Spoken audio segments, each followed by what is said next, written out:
Welcome back to my garden, everyone, for this early May tour of the colors that are happening right now with my maples. This here is not a maple, but still a beautiful red bud. This is Flamethrower. Let's see if I'm back up to show you the nice size of this one. But I just love the colors of Flamethrower here in the early to mid-spring. The oranges and the reds, that they come out this like dark red color and they fade as the leaf grows to a little bit lighter red, and then the oranges, and then the yellows, and then eventually green, and just the heart shape leaves on it. This one did have a few purple flowers on it. Not as much as like the Eastern red buds, but more than it's had in the past. So I think this is one of the first years that it's flowered for me.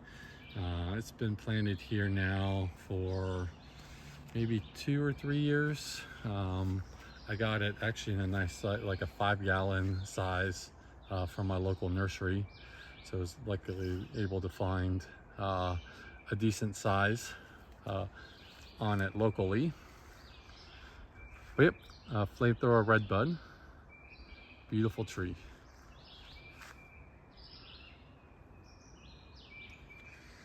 Below it I have a peony that's Bardzilla, I believe is what it is over here.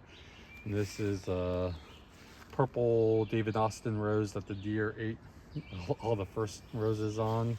So it looks like there's a few buds on it, so hopefully those ones will bloom.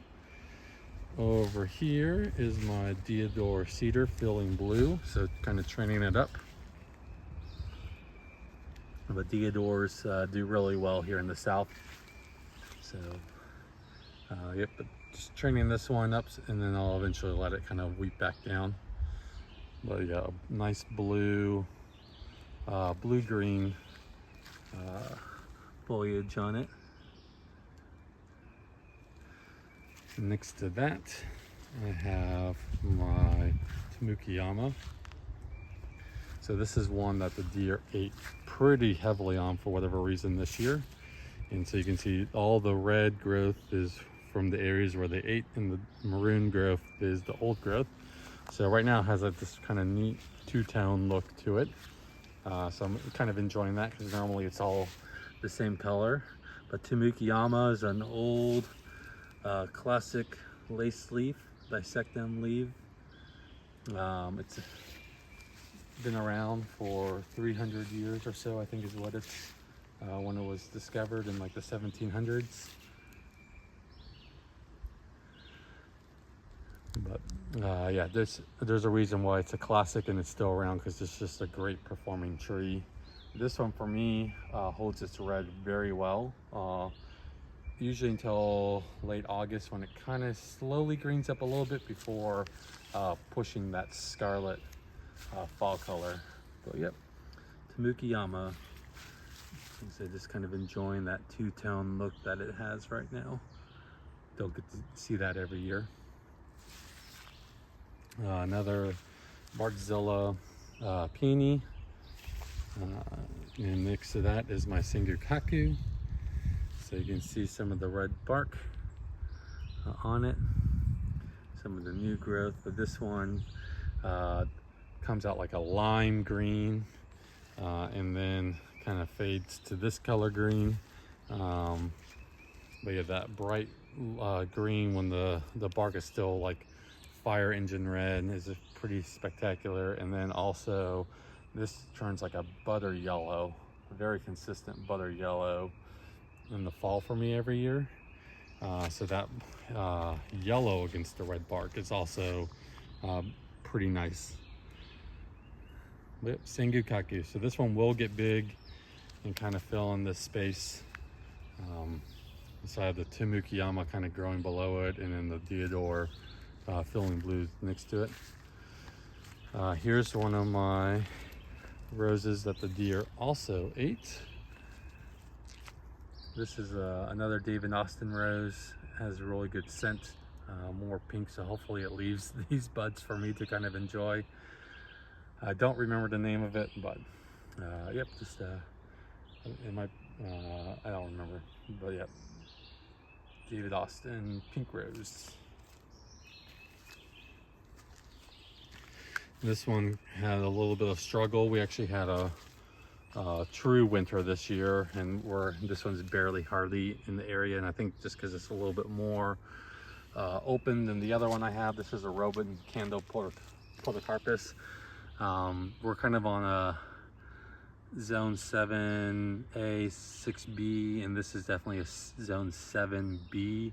I was hoping that since it had been in the ground for a couple years, it would have done a little bit better just because it was a little bit more established, but definitely survived, but definitely took a lot of winter damage. I'm gonna give it a little bit to try and recover. I did get another one to replace it just in case it didn't. But yep, Roman Candle Podocarpus. It is a really pretty plant. If you can find it, I definitely recommend it.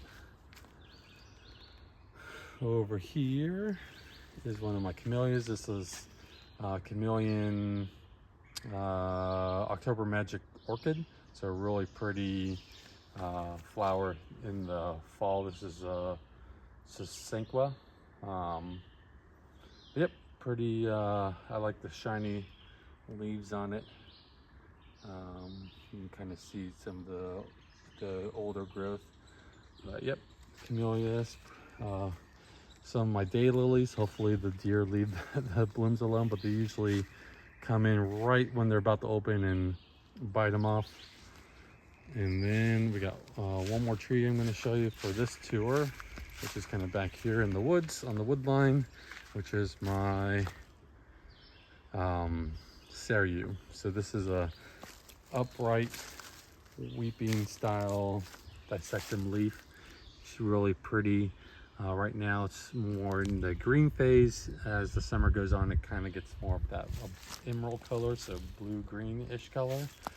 But yeah, just this one will get big, so just make sure you give it ample room if you do decide to plant it, unless you are training it or pruning it to keep it smaller. But if you just let it grow to its natural size, it will get big. So with Seru, I think this will complete my May garden tour. I do have maybe 2 or 3 other trees I just didn't show because they're not really next to any of my other maples, but I have shorts on them if you want to see them. One is Pixie, my Emperor one, and then my Gable's Glory. So Gable's Glory right now is going through that color change where it's bright red but starting to fade to like that yellow green. So it's actually, in the next couple days, it's probably going to look pretty neat. So I'll probably do another short on that one just to show you guys the color. But until then, thanks for joining me on my May garden tours of my maples, or at least early May.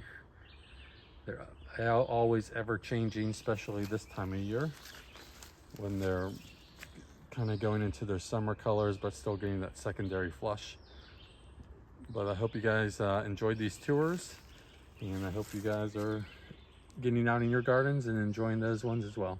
Thank you for watching.